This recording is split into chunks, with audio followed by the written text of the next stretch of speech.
So guys, if you've been subscribed to me for any length of time really, you would have noticed I make a lot of videos. So many videos. But what I thought I'd do is start putting some of these videos into playlists.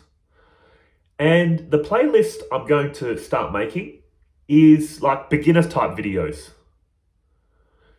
Because I feel like it's so important. I speak so much in these videos, I say a lot of stuff, and I'm assuming people know what I'm saying. But I should also be mindful, I don't know who's watching this and when, and what they know and what they don't know. So I thought I'd make a little beginner playlist. And the first video I was going to start with is self-inquiry. Because this is the fundamental practice of Advaita Vedanta. And once you realize through this practice what you truly are, the implications of that are very important with things like oneness and things like free will. It all rests on this foundation. So I thought I'd dedicate this video to self-inquiry for the beginner. Here's the question we all need to ask ourselves.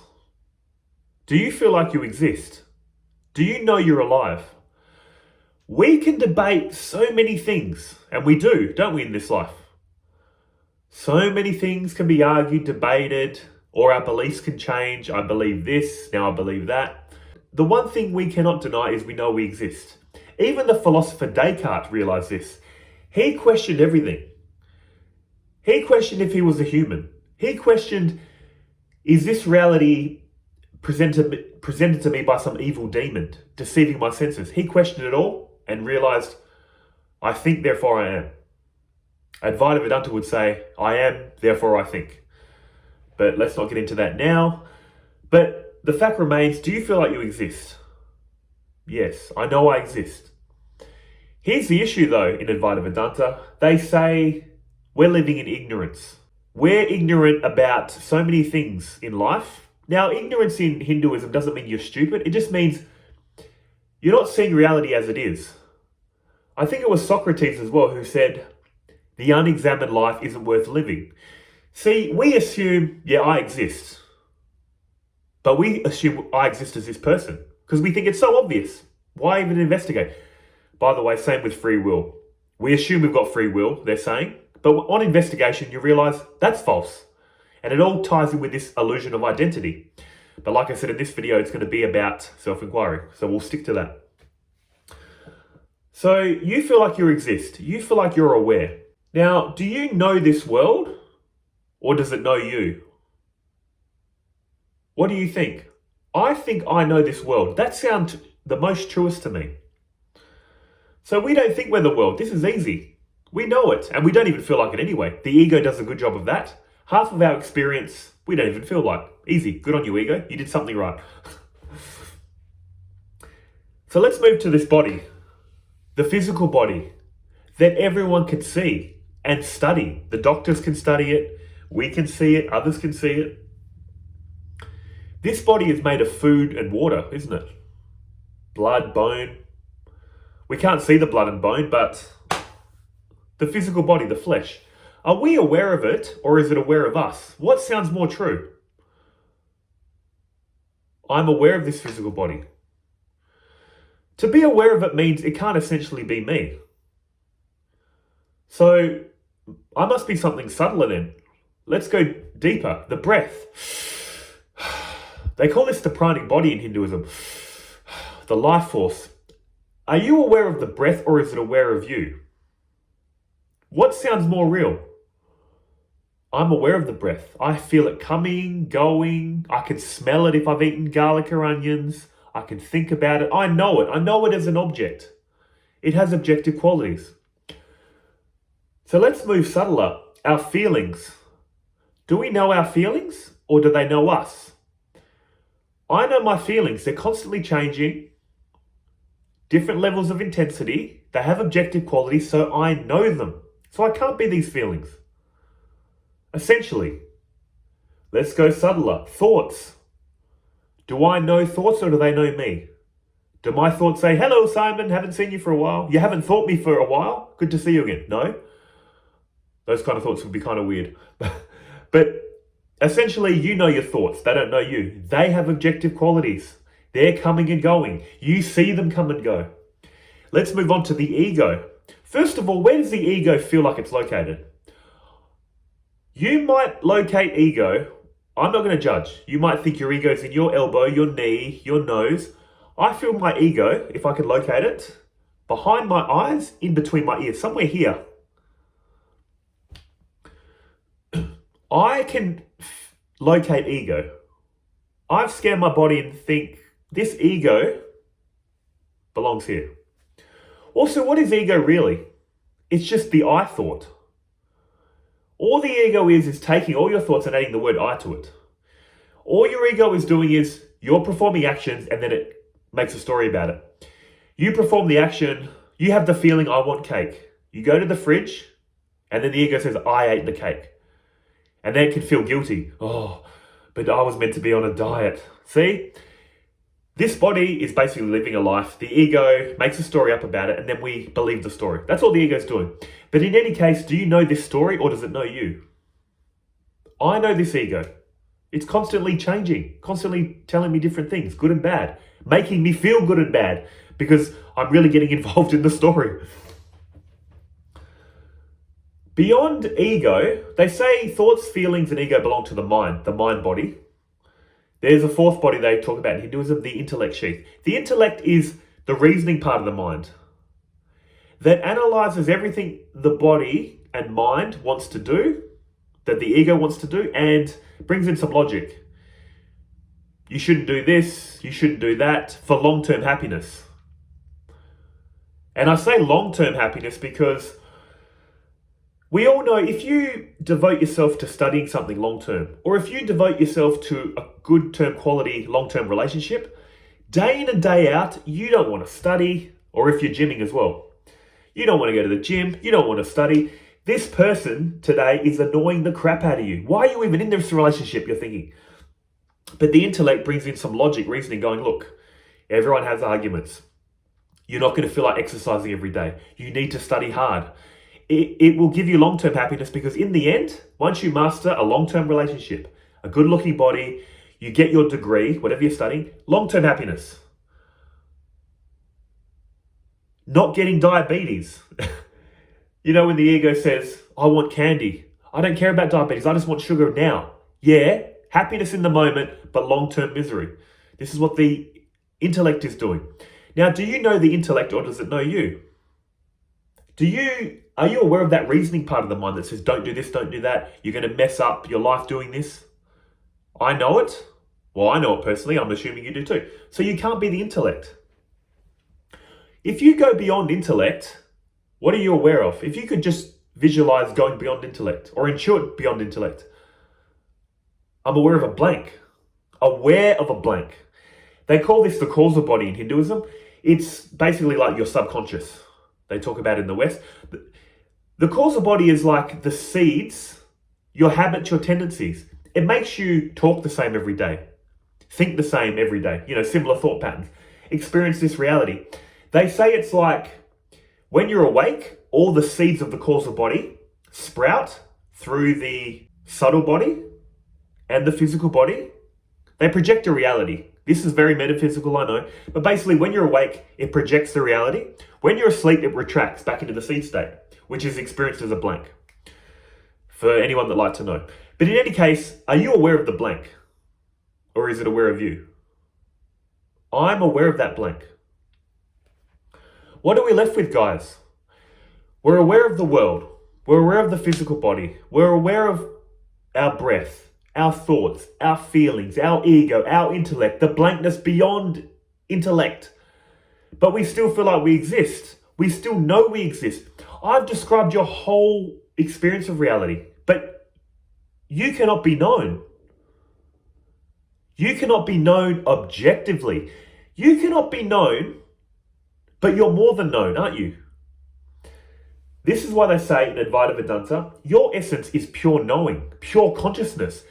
You're a knowing presence, a knowing light, lighting up the causal body, subtle body, physical body, world.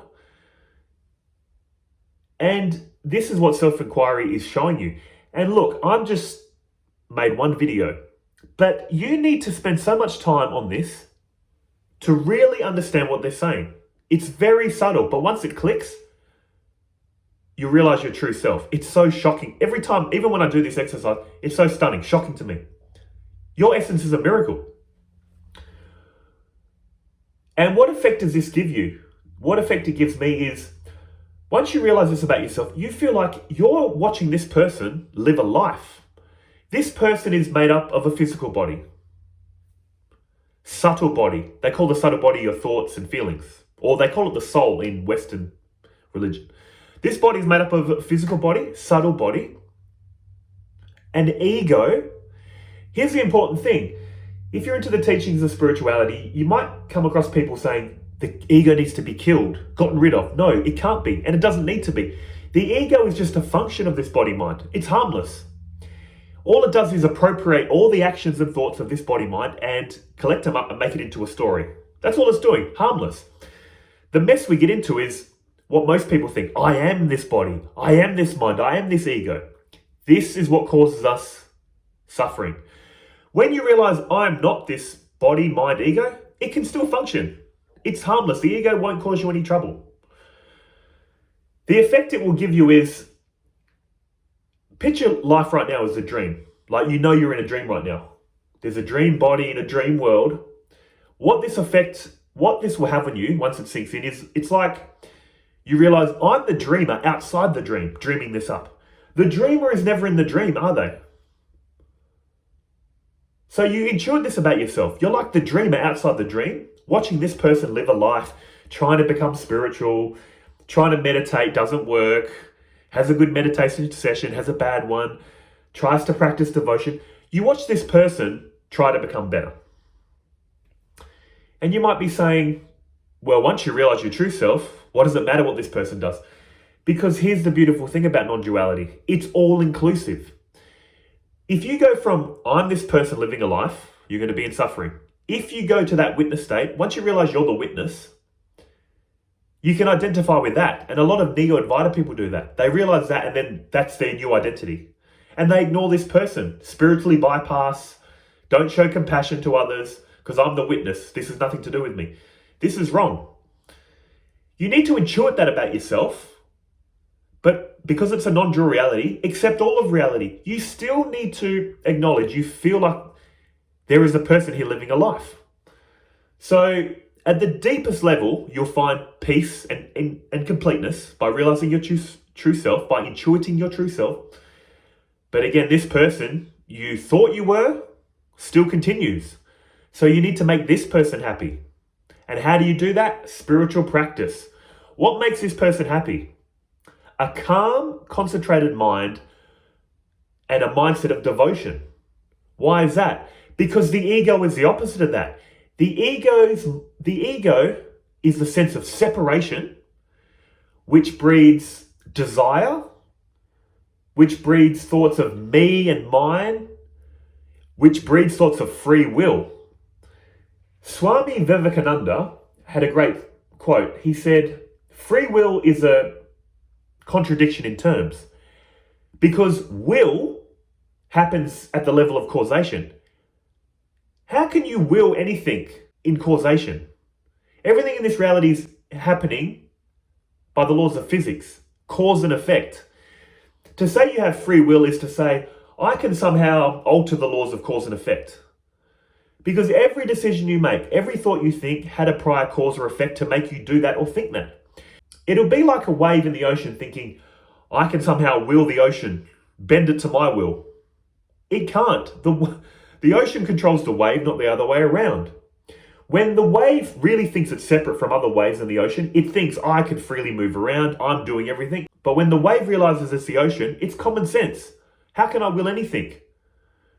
When you're one with all experience, when the wave is one with the ocean, what will are you talking about?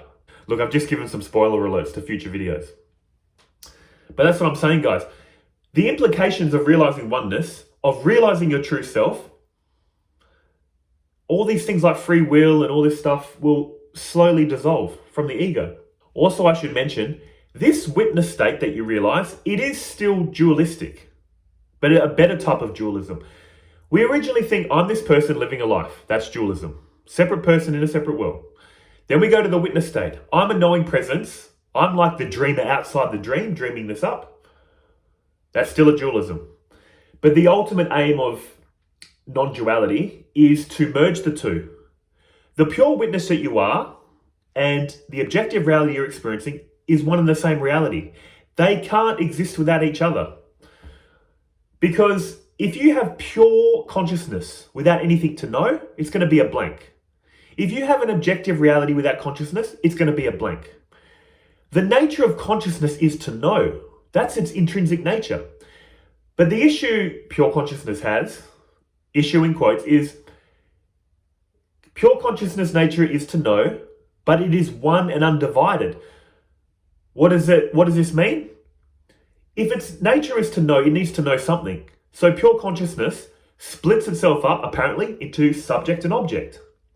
If this sounds far-fetched, look at what your mind is doing every night when you fall asleep and dream. In deep sleep, your one undivided mind appears as a blank.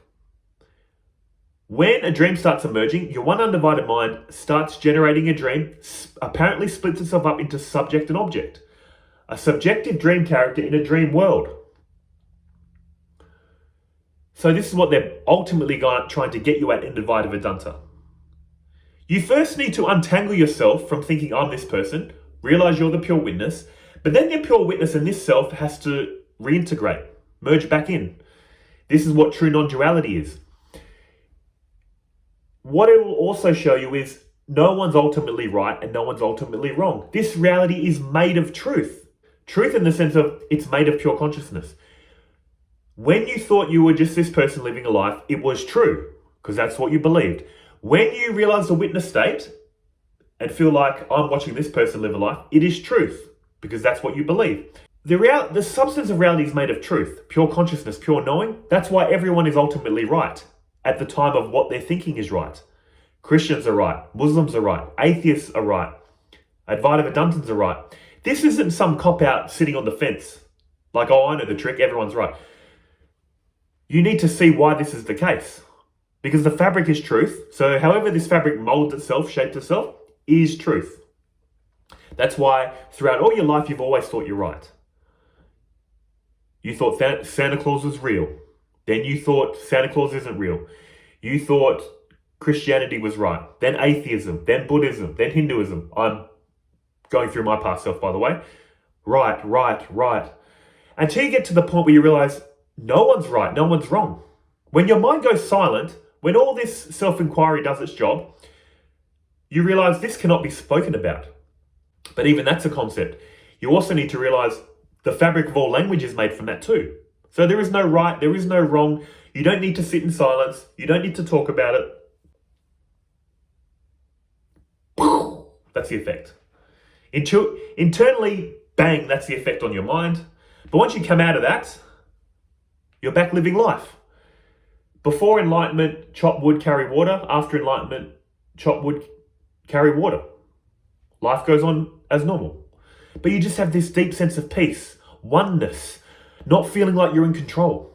So I hope this video, if you're a beginner, kind of gets you the feel of what they're talking about in non-duality. And look, I know I've said a lot. I've said more than I wanted to actually in this video. I really wanted to just stick to self-inquiry, but me being me, I go off into these little tangents. But guys, this self-inquiry, the start of this video, if you're new, just focus on that. Realizing your true nature. Anything with objective qualities is not you, is it? That's the most beautiful definition I've found of consciousness in Advaita Vedanta. Neti, not this. Not this world, not this body, not this feeling, not this thought, not this ego. Anything you can call this, it's not you. You are prior to that. And ultimately, you're prior to that, but you are that which all this emerges from too. And to say emerges in quotes, see, I can only use language. There is nothing emerging, coming and going, but that's for a later video. But don't worry about all that. All you need to focus on at this moment in time is realizing this witness state. Get to the point where you genuinely feel like, I feel like I'm watching this person live a life. I can watch this person top to bottom, inside and out. Get to the witness state. Don't worry about all this other stuff I said. I'm sorry. I just get excited. Get to the witness state. Big step, guys. Think about it, contemplate it, meditate on it until it's crystal clear.